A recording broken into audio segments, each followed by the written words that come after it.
I've always been the odd one out in my family, the black sheep, as they say.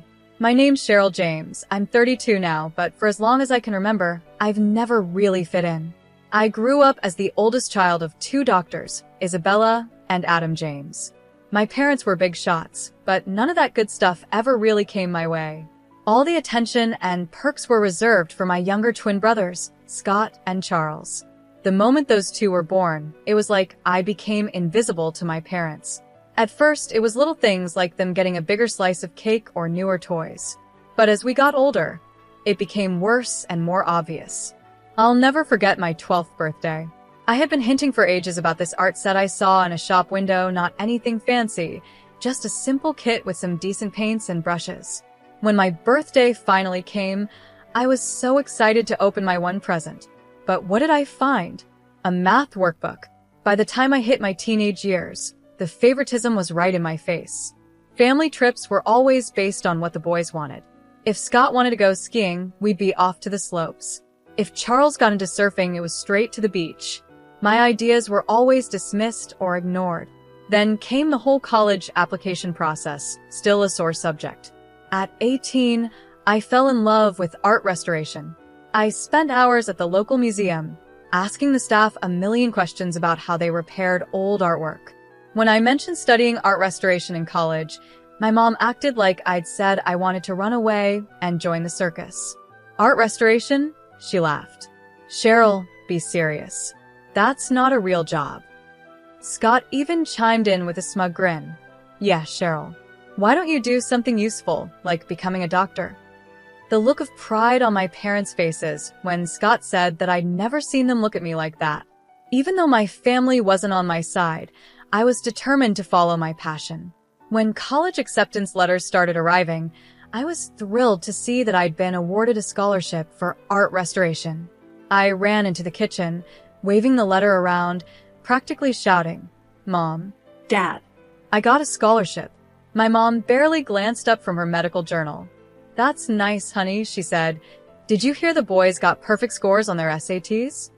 The day I left for college felt worlds apart from the day the twins left 3 years later. I packed up my old laptop and my clothes from the thrift store, getting ready to catch the bus to my not-so-fancy state school. My parents were too busy with their work to even give me a ride to the bus station.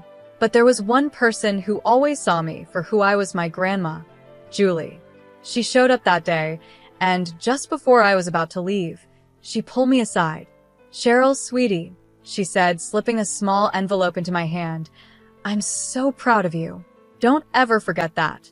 Inside the envelope was a check. It wasn't enough to change my whole life, but it was enough to make things a little easier. But more than the money, what really mattered was that she noticed me. That meant everything. College was a bit of a mixed experience for me. On one hand, I was finally free from always being compared to Scott and Charles. I could focus on my studies without feeling like I had to compete for attention. But on the other hand, money was tight, really tight. I was barely managing on my scholarship and part-time jobs.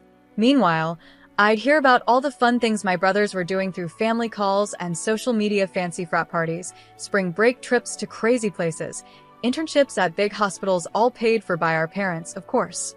As time passed, I threw myself into my studies.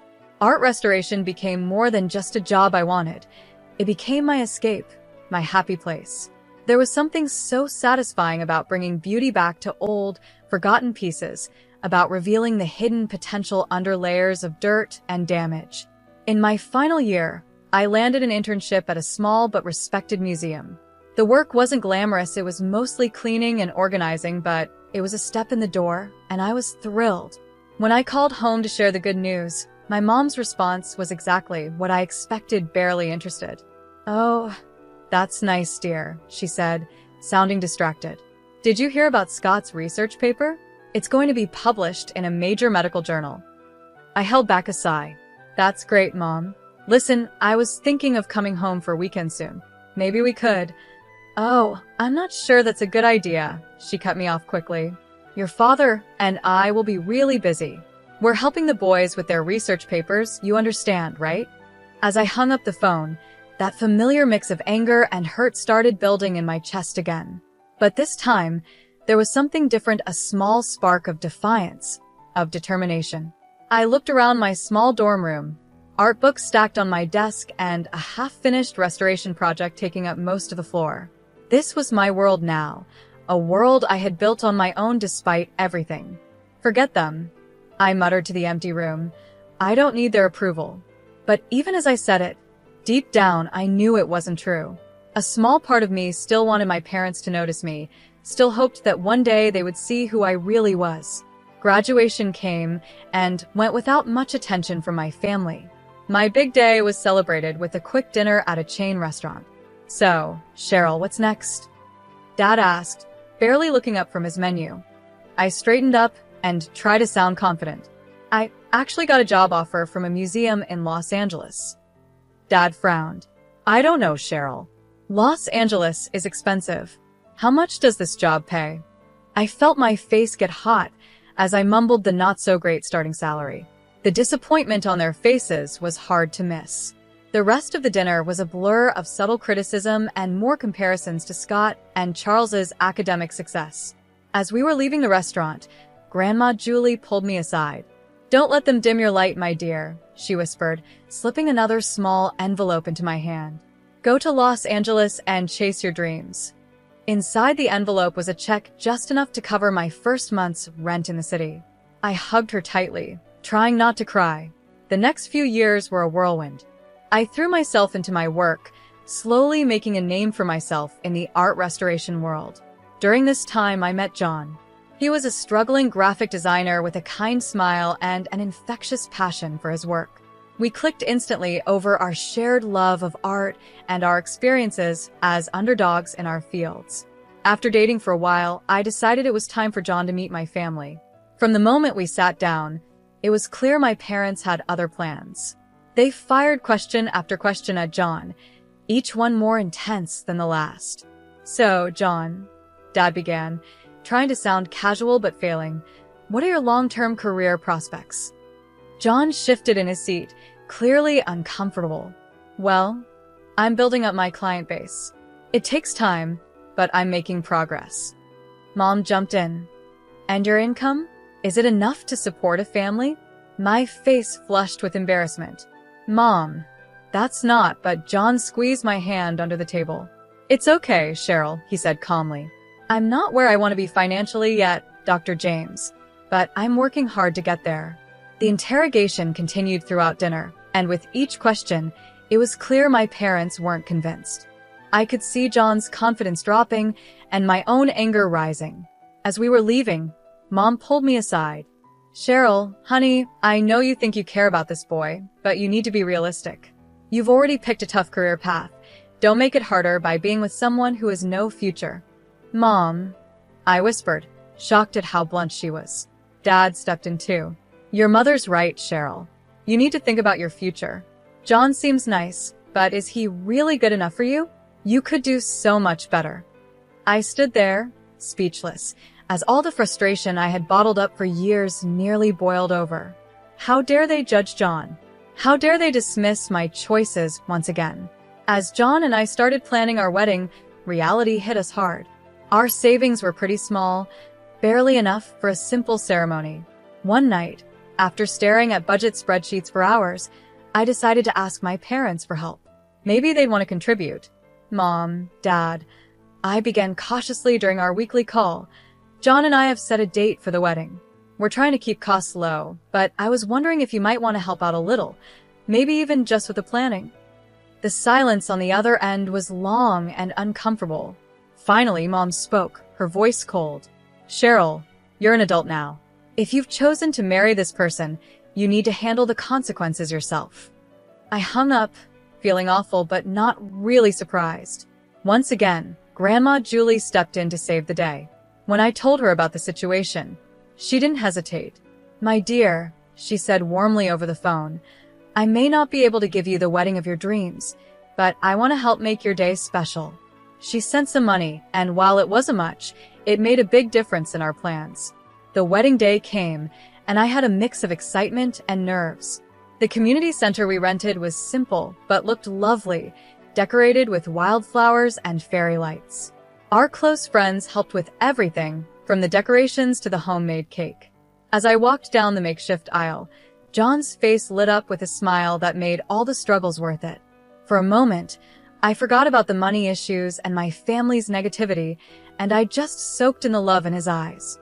That bubble burst when I saw my family. Mom and Dad sat stiffly in the front row, looking bored and unimpressed. I overheard Mom whispering to Dad about how tacky the decorations were and how cheap the food seemed. Scott and Charles were even worse, standing in the corner, laughing and glued to their phones. I tried my best to ignore them, focusing on our vows and the kind, supportive faces of our friends. It wasn't until the next day that I realized how truly cruel they could be. When I woke up, my phone was blowing up with notifications. Scott and Charles had posted a bunch of embarrassing photos from the wedding on social media. "Congrats to our big sis on her special day," read one caption under a blurry picture of John and me cutting our homemade cake. Another post had a sarcastic caption, "Nothing says true love like a dollar store wedding," next to a picture of our decorations. One post showed our buffet table beside a photo of a fancy meal from a high-end restaurant with the caption, "Cheryl's wedding versus our average Thursday lunch guess which is which." The comments were brutal. Some relatives were horrified by Scott and Charles's behavior. Aunt Nicole wrote, "This is completely unacceptable. You should be ashamed of yourselves." But others found it funny. Our cousin Mark commented, "Savage, but true. That wedding looked like a homeless convention." Reading through the comments made me feel sick, but what hurt the most was seeing my parents' responses. Instead of scolding their sons, they were encouraging them. Mom had commented, "Boys will be boys. It's just a bit of harmless fun." I didn't call them or demand an apology. I just decided to cut them out of my life for a while. 5 months after the wedding, it was time for the annual James family reunion. Even though I had my doubts, John thought we should go, hoping it might be a chance to clear the air. We couldn't have been more wrong. The tension was so thick you could feel it. I kept it together for the first hour, making polite conversation and avoiding my immediate family as much as possible. But then I overheard Scott bragging about his latest luxury vacation, paid for by our parents, of course. Something inside me snapped. "Must be nice," I said, loud enough for everyone to hear, "to have Mom and Dad pay for your entire life." The room went silent. Scott stared at me, speechless. "What's that supposed to mean?" he finally asked. "You know exactly what it means," I replied, all the frustration I had buried for years boiling over. "You and Charles get everything handed to you on a silver platter, while I've had to fight for every bit of recognition or support." Mom stepped forward, her face red with anger. "Now, Cheryl, you're being ridiculous. We've always treated you kids equally." I let out a bitter laugh. "Equal? Are you serious? Let's talk about equal," I said, counting on my fingers. Private school tuition for the boys, public school for me. Brand new cars for their 17th birthdays, nothing for mine. And the grand finale $700,000 for their Ivy League educations while I had to scrape by on scholarships and loans. The room was so silent you could hear a pin drop. Everyone was staring, watching our family's dirty laundry being aired out in front of everyone. Mom's voice was cold when she finally spoke. "If you're so obsessed with money, Cheryl, maybe you should have married someone rich instead of your poor husband." Her words hit me like a slap. John, who had been quietly supporting me the whole time, stiffened beside me. "How dare you?" I whispered, feeling tears in my eyes. "John is worth 10 of you. He loves me for who I am, not for how I can make him look to his country club friends." The reunion spiraled into chaos. Everyone started yelling, dragging up old grudges, years of anger spilling out. In the middle of it all, a strong voice rose above the noise. "Enough!" Everyone turned to see Grandma Julie standing up. Her normally kind face looked stern and angry. "I've watched this family fall apart for years, and I won't stand for it anymore," she said firmly. "Isabella, Adam, your treatment of Cheryl has been shameful. And you boys," she added, turning to Scott and Charles, "your cruelty toward your sister is unforgivable." The room went silent again, but Mom, never one to back down, spat out, "Mother, you don't understand. Cheryl has always been difficult, always causing problems. No, Isabella, Grandma interrupted. The only problem here is your obvious favoritism and your refusal to see the damage you've done. I looked around at the shocked faces of my relatives, at Grandma standing tall, and my parents' anger, and my brother's smug expressions. In that moment, something inside me broke, but then it came back together, stronger. I'm done, I said quietly but firmly. I'm done trying to get your approval, done being part of this toxic family. John and I are leaving, and don't bother trying to contact us. The months that followed were tough, but John was my rock through it all. He held me when the sadness hit, celebrated the little victories, and never once made me feel bad for the family drama I'd brought into our lives. Life has a strange way of surprising you when you least expect it. It all started with a phone call. John had been working tirelessly for weeks, pouring everything he had into a pitch for a major client. The call came on a sunny Thursday morning. I could tell from the look on John's face that something big had just happened. "We got it," he whispered, barely able to speak. "Cheryl, we got the contract." The next few months were a whirlwind. John's small design firm blew up overnight, and that big client opened doors we never thought we'd see. Suddenly, we weren't just getting by anymore, we were doing really well. But with all that success came an unexpected problem. My phone started lighting up with notifications. Friend requests from family members I had blocked long ago, messages from distant relatives who suddenly wanted to catch up. And then, the call I had been dreading. "Cheryl, sweetheart," my mom's sugary sweet voice came through the line. "We heard the wonderful news about John's business. We always knew you two would make it." The calls kept coming. My father chimed in, saying how proud they were and how they'd always believed in us. I sat there, stunned and getting angrier with every lie. "We'd love to see you," Mom chirped. "Maybe we could have dinner and celebrate your success as a family." That snapped me out of it. "As a family?" I repeated, my voice hard. "We haven't been a family for a long time, and that's not going to change just because our bank account has." I stuck to my decision. When my parents showed up at our door unexpectedly, I didn't let them in. When they sent expensive gifts, I sent them back unopened. Instead, John and I focused on building the life we had always dreamed of. We worked hard, saved wisely, and soon enough, we were signing papers for a beautiful apartment right in the middle of the city. Excited to share our happiness, I posted a photo on social media.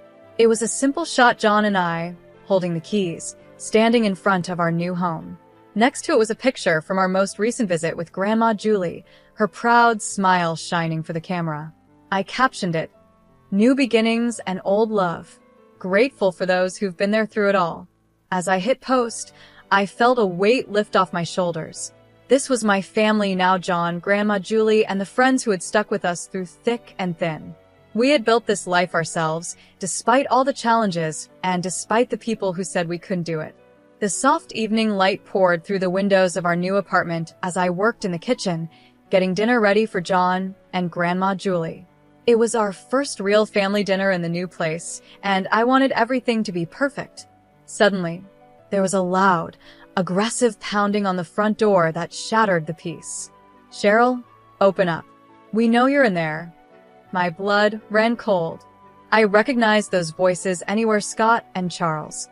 Before I could react, the door burst open, and my brothers stormed in, their faces twisted with anger. I barely had time to see John jump to his feet before Scott was in my face, jabbing his finger at my chest. "You manipulative little," he snarled. "We always knew you were playing the long game, but this is low, even for you." I stumbled back, shocked by the venom in his voice. "What are you talking about?" I asked. Charles laughed, a harsh, mean sound. "Don't play dumb, Cheryl. We saw your little social media post, showing off your new apartment, posing with Grandma. You think we can't figure it out?" It hit me what they were accusing me of. "You think Grandma bought us this apartment?" "We know she did," Scott spat. "You've been playing the poor, neglected child for years, worming your way into her good graces. Now you've tricked her into making you the sole heir." Anger surged through me, and I stood taller. "You have no idea what you're talking about. John and I bought this apartment with our own money we worked hard for." Charles sneered, his eyes darting around the room. Right, sure you did. Where's the old bat anyway? Hiding her, so we can't talk some sense into her? She should be in a cemetery by now. I can't wait for her to kick the bucket, so I can sell her house and live it up. The room went deadly silent. For a second, I thought I had imagined those awful words. Then a quiet voice came from the doorway of the guest room. So, this is how you really feel about me? All heads turned to see Grandma Julie standing there, her face a mix of shock and disappointment. The color drained from Scott and Charles's faces as they realized she had heard everything. Grandma, Scott stammered. We didn't mean. Julie raised her hand, stopping him. I've heard enough, she said, her voice calm but firm. Now I understand who truly values me and who sees me as just a meal ticket. Her words gave me the strength to speak. I think you both need to leave now. For a moment, it looked like they might argue, but one look at Grandma's hurt yet resolute face made them back down. They slunk toward the door, muttering weak excuses. The aftermath of that evening hit like a storm. My phone wouldn't stop buzzing, filled with calls and messages. Each one reminded me of the mess that had blown up. Mom's name flashed on the screen for what felt like the 100th time, and against my better judgment, I considered answering. I answered the call. Cheryl. Mom's voice was sharp, not sounding like a mother at all. You need to fix this. Your grandmother is furious with the boys. You need to smooth things over and tell her it was all a misunderstanding. I let out a bitter laugh. A misunderstanding? They broke into my home and said they couldn't wait for her to die so they could sell her house. How is that a misunderstanding? They didn't mean it. Dad jumped in, clearly on speakerphone. You know how the boys can be, they were just upset. Upset about what? I challenged. That John and I bought an apartment with our own money? That grandma loves me. Mom's voice turned sweet, but fake. Sweetheart, we know you've always felt left out, but you need to think about what's best for the family. Your brothers deserve that inheritance. Don't be selfish. Something inside me snapped. Years of frustration and pain boiled over. Selfish? You're calling me selfish? After years of favoritism, ignoring my achievements, and treating John and me like we don't matter? Now, you have the nerve to ask me to give up an inheritance I never even asked for. Cheryl, now hold on, Dad began, but I cut him off.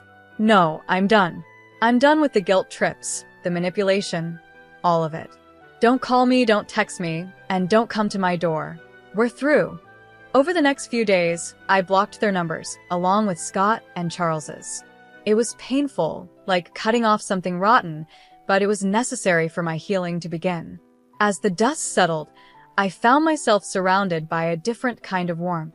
Grandma Julie, now fully aware of the family dynamics she had long suspected, became an even bigger part of our lives. Aunt Nicole, who had reached out after the wedding mess, became a regular visitor. I always knew you were special, Cheryl, she said, hugging me tightly. I'm sorry I didn't stand up for you sooner.